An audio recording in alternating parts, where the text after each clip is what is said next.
Hi வணக்கம். நான் doctor Jhansi Shijo. இப்போது டீனேஜ் ஸ்டேஜ் ஸ்டார்ட் ஆயிடுச்சுனாலே நிறைய பேர் சொல்கிறது என்னென்னா, எனக்கு முகத்தை பார்த்தோன்னா எண்ணெய் வழிஞ்சிக்கிட்டே இருக்குது, முகத்தில் பரு அதிகமாக வாரி போடுதுன்னு சொல்லிட்டு நிறைய பேர் சொல்கிறத நம்ம பார்த்துருப்போம். இதை கரெக்ட் பண்ணுறதுக்கு நான் ஒரு சிம்பிள் ஃபேஸ் பேக் நம்ம வீட்டிலே பண்ணுற மாதிரி நான் சொல்கிறேன்.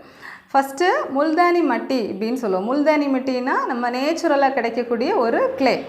அந்த முல்தானி மட்டியோட அந்த படிகாரம் பவுடர்னு சொல்லுவோம். படிகாரம் பொடி கொஞ்சம் எடுத்துக்கிட்டு ரெண்டையுமே நல்லா நீங்கள் பேஸ்ட் பண்ணிவிட்டு நம்ம ஃபேஸில் பிம்பிள்ஸ் இருக்கிற இடம் ஃபுல்லாக ஒரு ஃபேஸ் பேக் மாதிரி அப்ளை பண்ணோம் அப்படின்னா ஒரு எப்படி வாரத்தில் ஒரு 2 நாள் யூஸ் பண்ணலாம். இல்லை அதிகமாக பரு இருக்குது அப்படின்னு சொல்கிறவங்க ஒரு மேக்ஸிமம் 3 நாள் யூஸ் பண்ணலாம். இதை நம்ம ஒரு மாதம் பண்ணிகிட்டே வந்தோம் அப்படின்னா நமக்கு ஃபேஸில் வந்து பிம்பிள்ஸ் எல்லாம் நல்லா கம்மியாகி அந்த எண்ணெய் வளவளப்பு எண்ணெய் வழிஞ்சிக்கிட்டே இருக்கிறதெல்லாம் நல்லா கம்மியாகிட்டு நமக்கு ஃபேஸில் ஒரு க்ளோ கொடுக்குறத நீங்கள் இன்ஸ்டண்ட்டாக பார்க்கலாம். ஒரு 1 மந்தில் ரிசல்ட் தெரியும்.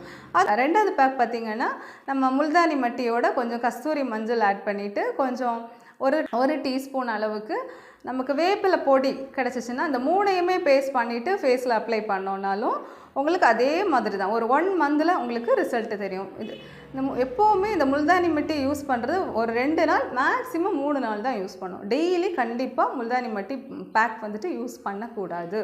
ஏன்னா நமக்கு தேவையான இன்னும் தன்மை வந்துட்டு லைட்டாக நம்ம ஸ்கின்னுக்கு தேவையான வேணும். டெய்லி அப்ளை பண்ணும்போது என்ன ஆகுதுன்னா மொத்தமாக நம்ம ஸ்கின்னில் இருந்து அந்த எண்ணெய் தன்மையை அப்சர்வ் பண்ணிவிட்டு ரொம்ப ட்ரை ஆக்கி விட்டுரும். அதனால் வாரத்தில் 2 நாள் 3 நாள் இந்த பேக் போட்டால் போதும்.